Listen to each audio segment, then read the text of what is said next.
Hey everyone, Chris here, your mentor at the Lorcana tutor. This video is going to be the first in a little mini series where I go through and give a brief explanation of each of the 6 ink colors in Lorcana. This video is designed to be for someone that's maybe a little bit newer to the game, that has an idea of how to play the game, maybe he's played like a starter deck or two and is interested to have a little bit of a deeper dive into what each one of the colors does. Maybe as they're trying to figure out their first deck, they can get an idea of, oh, I don't even know what 2 colors I want to play, and this might give them a little bit of an overview so they can give them a direction to go in.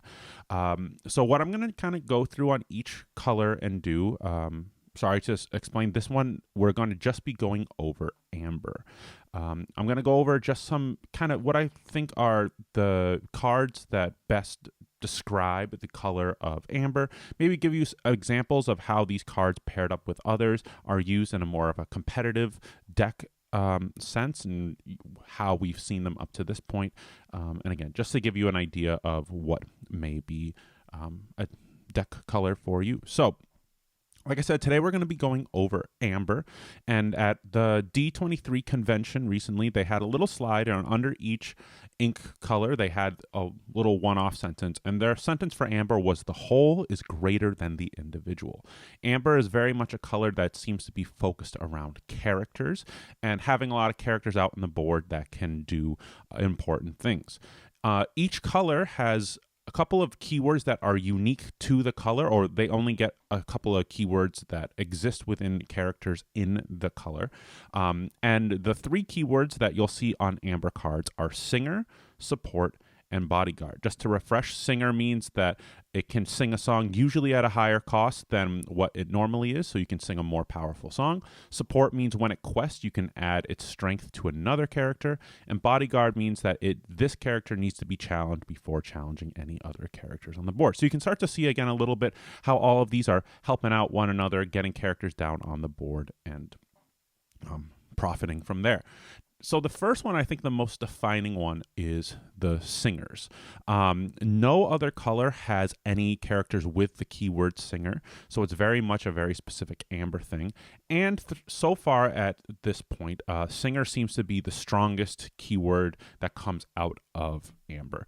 There's a lot of decks that are just geared towards having these singers out, getting them down early, controlling the board that way, and going to victory. We're going to look at a couple examples here. So one of the ones that's been around since set 1 has been Amber Steel Song. So in set 1, we got this Ariel, which can sing 5. You can also, when you play it, you look at the top 4 cards, you can get a song. And paired with Whole New World and Grab Your Swords, it really seemed like these were just designed to be played together. Singer 5, very, very powerful 5-cost songs, and those work well. Now, throughout the time, we've gotten a couple more singers. In set 2, we got the Cinderella that can sing 3-cost songs. So again, being able to play this on turn 1 and then sing Let the Storm Rage On, Strength of a Raging Fire, that is one of the strongest things that Amber Steel Song can really do, and a lot of decks have to play around that, because if they are able to successfully do that, you kind of just lose the game on turn 2. In set 4, we introduced this Ursula Singer 4 that can sing Zeus. And then in the most recent set, we see Prince Naveen, where when you play it, you get to play a song for free right away. So Amber, these singers are super, super strong, and especially once you compare or pair them up with the strong cards that you get in Steel, it just has been a pair since set 1 that's been really strong. Another pairing that we've seen with these singer cards is Emerald, and this is one that's taken shape more in the last couple of sets, but especially with the introduction of Under the Sea here, which is Sing Together 8, so you can do it with multiple people. But as you'll see, getting to 8 sing together with these is all you need is a Cinderella and Ariel, an Ursula and Ariel, and you can easily sing Under the Sea. But it's like a one-sided board wipe where you can get any characters with 2 or less into the bottom of their player's deck. You have things like Bruno, which get characters off the board. You're welcome. And then you have some of these discard songs that, again, as your Cinderella can sing right as soon as you play it. And so this is a deck that won the Toronto DLC and is still around in the meta. So again, these are the 2 of the most common pairings that we see with these singers. Is getting them down, using them to sing songs. They can control the board. You flood the board with more characters, and that's how you win. And like we said, Amber's really focused on having characters on the board. And we see a lot of these designs in their cards. So one of the more recent ones that we saw was Mirabelle Madrigal, that you can only play it if you have 5 or more characters, but it can quest for 5, it costs 5, it's 5 for 5. Probably the most played one here is this Piglet, where it's a 2/2 that quests for 1, but if you have 2 or more other characters in play, it gets +2 lore, so it's able to quest for 3. You see this in a lot of aggressive decks. You see it even added into like the Steel Song, just to give yourselves a little bit more questing pressure at the beginning, because since you get the singers out, they can help control the board. This Piglet can comfortably get down and then quest for 3. We see Carefree Surfer Stitch, where if you have 2 or more other characters in play, you may draw 2 cards. And then the Christopher Robin, just kind of a fun card, doesn't really see too much competitive play, but when you ready this character, if you have 2 or more other characters in play, gain 2 lore. So we're seeing just this theme in how they're designed cards, where you get an extra effect if you have multiple characters out on the play, and that's something that is really typical with Amber.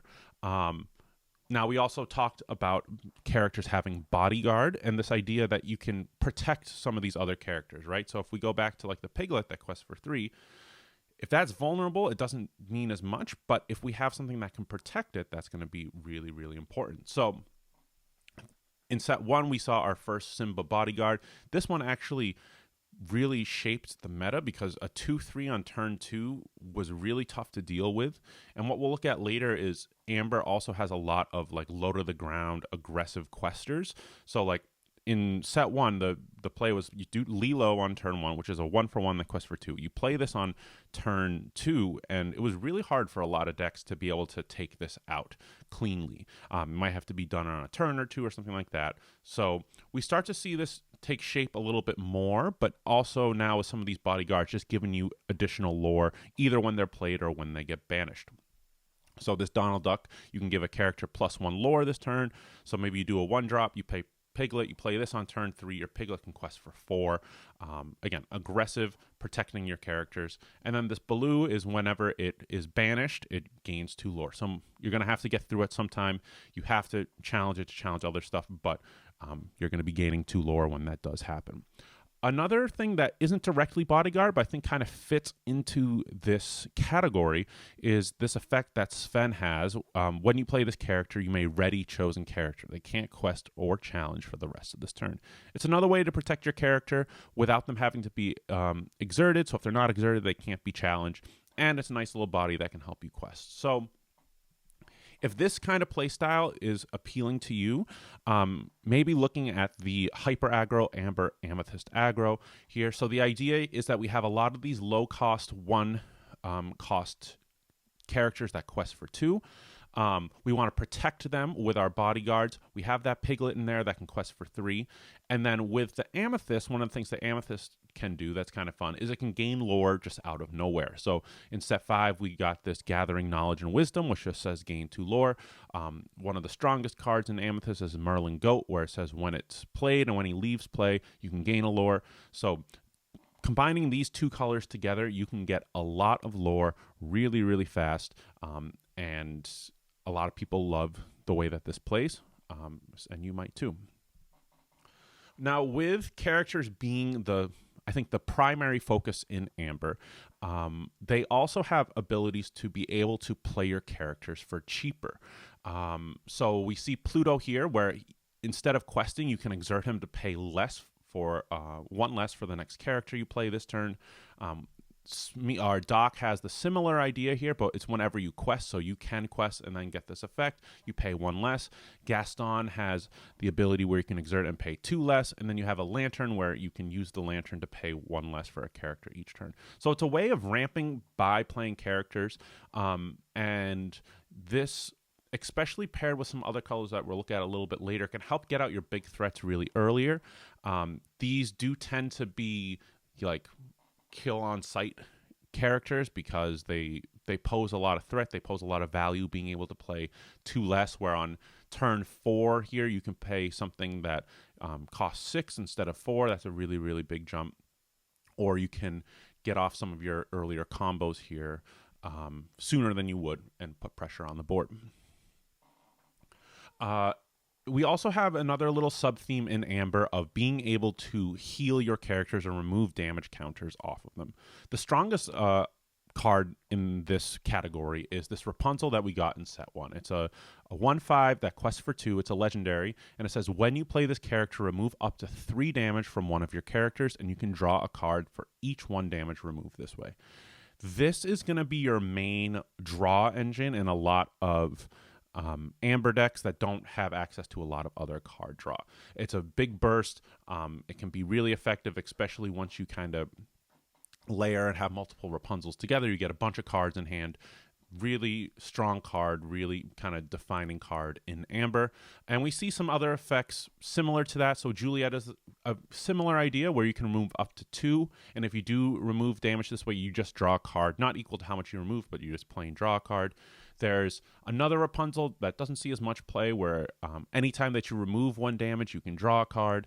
And then we just see this Amber Chromicon where it says you can remove up to 1 damage from each of your characters. So it is a sub-theme in there where you can heal up your characters, but Rapunzel being the biggest payoff where you get to heal a character but also draw cards because of that. And again, drawing cards is very, very powerful in almost every card game. Another little mechanic that we see available to Amber is the ability to recur characters from the discard pile. So the first instance of this we saw was the Hades in set 1, and it just says whenever you play this character, return a card from your discard to your hand. A little bit later, we got this Chernabog, which is a big threat, and it costs 1 less for each character in your discard pile. And then when you play it, you can shuffle all your character cards in your discard back into your deck. And then also here we get the Perdita, where whenever you play it, whenever she quests, you can return something with 2 or less for free. So one of the goals with this is to be able to play this, get a Piglet back. If it lives, you can just keep getting more characters to the board. It's a really, really good way to flood your board again. Most of the time when people see this, they're going to try to get rid of it right away. But if you can get a couple of effects with it, it's very, very strong. And one of the new cards that we saw that has been seeing a little bit of play in a deck that we'll look at later is this Wreck-It Ralph, where when you play it, you can return a character from your discard to your hand. And if that card is a princess, you gain 2 lore. So that ability just to gain lore without needing to quest is very, very strong. And it just so happens that that Rapunzel card that we talked about is a princess. So we talked about how that is a really important card draw tool. So being able to get access to that whenever you want by playing this, having that in your hand, gaining the 2 lore. A lot of times people will save this effect just to close out a game because being able to get to 18 and then just gain 2 lore from Wreck-It Ralph seems to work well for some people. But if you're in the middle of the game, you're trying to get some more cards, being able to play this, get your Rapunzel back, set up a way to heal something for 3, get 3 cards, has been proved to be pretty successful, pretty effective in some decks. Now, the main deck that we see all this stuff in is Amber and Ruby. One of the cards I didn't talk about here, it's kind of its own section, but it has almost like a cult following, is this Mufasa, where it says whenever it's banished, you may reveal the top card of your deck. If it's a character card, you may play that character for free and enter play exerted. So this is built or had a lot of people start to build all character decks where you play Mufasa, you quest with it, they get rid of it, you get to play the top character off your deck for free, put it onto the battlefield. When you pair this up with Ruby, Ruby has a lot of very strong high-cost cards. And usually what makes them strong is the ability to banish another character on your opponent's side of the board. So we see things like the Lady Tremaine and the Madame Medusa, where Tremaine just says your opponent chooses any one of their characters and banishes it. Medusa lets you choose one as long as it's 3 or less.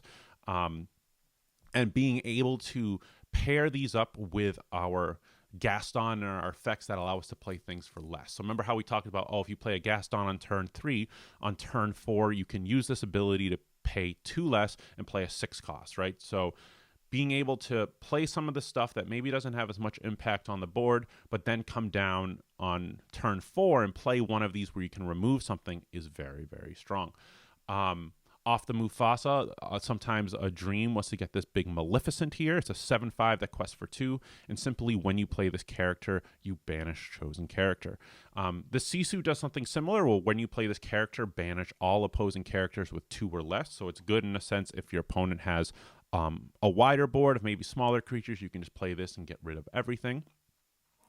And also, red has a lot of access to characters that have damage on it. So it's very flavorful, but we have this Mother Gothel that is a 3/4 that enters play with 3 damage, and then you can play Rapunzel on it to heal that 3 damage and draw 3 cards. Again, I love the flavor that they put in, but again, that all costs 6, so if you're able to get this Gaston out on 3, you could use the ability to play the Mother Gothel for free because it would cost 2 less, and then on turn 4 you play your Rapunzel and draw 3 cards. You get a 3/4 and a 1/5 that quests for 2 and 3 cards for 4 ink, and that's super strong.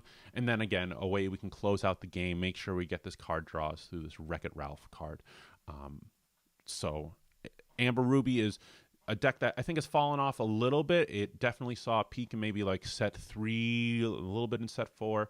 I think it's still a lot of fun. I think there's a lot of people that like to play it, but definitely a fun color combination. And if that's something that interests you, I would definitely try it out.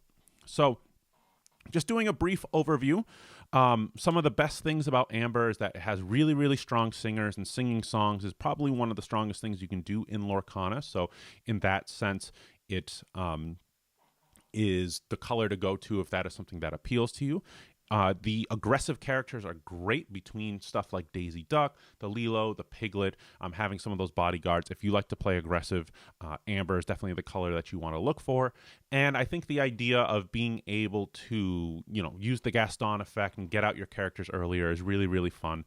Definitely being able to have a character-centric deck, I think, is a lot of fun to play around with, and I think it's a great place to start for someone maybe a little bit newer to the game, where you don't have to worry so much about all the songs and the actions. You can really just focus on getting characters down, trying to flood the board, and go from there. Some of the negatives of Amber, in my opinion, are it lacks any clear removal. So that's why pairing it with something like Ruby can be really strong, because that has a lot of removal. Pairing it up with Steel, where you have all those songs that you can get stuff with. Pairing it up with Emerald. On its own, there's not really any removal options. So if you pair it up with something else that doesn't have removal, that's usually a pretty big downside of the deck. And in this color alone, you really rely on that Rapunzel to get your card draw. That's why sometimes pairing at things with Amethyst or Steel with Whole New World, something else that can draw you a lot of cards, helps a lot, because if you don't get that Rapunzel, if you don't find times for it, you can be pretty low on your hands. Now remember, what I showed you here is just a small snippet of all the cards that we have available. They're just the ones that I thought had the most meta relevance, that were in the most competitive decks. But I'd really encourage you to sit and go through and look at all the Amber cards for yourself. I think there's a lot of really fun cards in there, and not all decks need to be competitive.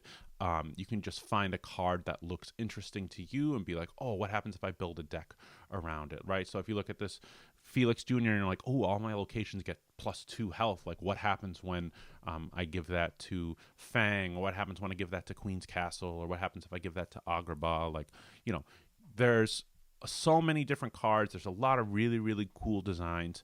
And I would encourage you to go through and look at it on your own, find some cards that you like, and see what you can do. If you have a favorite Amber card, please let me know. I'd love to hear what your guys' thoughts are. And if you get a chance, leaving a like, leaving a comment, all of that stuff would be really, really helpful. I'm hoping to have the next one out in the next couple of days, but it takes a little bit of time. Life is busy, all of that kind of good stuff. So thank you so much for checking out the video. I'll look forward to seeing you in the next one.